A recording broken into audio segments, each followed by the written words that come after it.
This project is going to be an artwork showing radial balance. So we will have 4 parts of our paper. To begin with, we're going to start drawing in one of those 4 parts. You can start in the center since we know radial balance goes out from the center.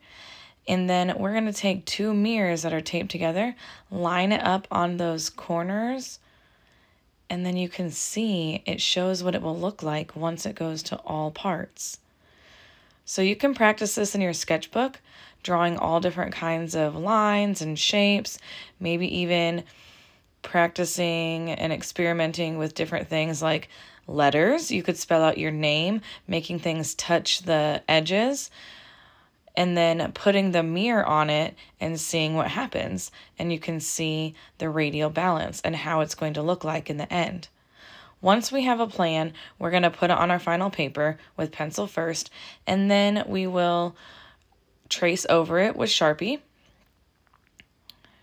Taking our time, we can even use the big permanent markers to make some lines thicker and then have some lines skinnier. So this is sped up. You don't have to draw this fast. Once you get all your lines traced over, you can erase any pencil lines that might still be showing.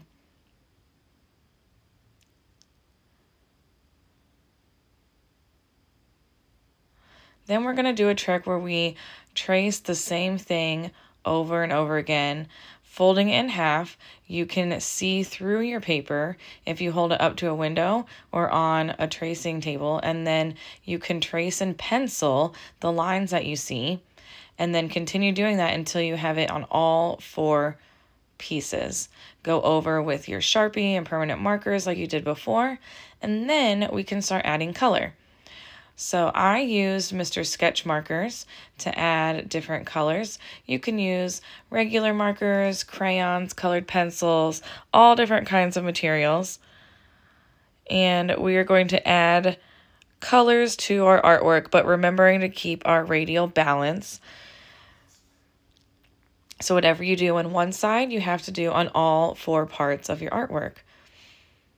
It has to continue the pattern all the way around the center.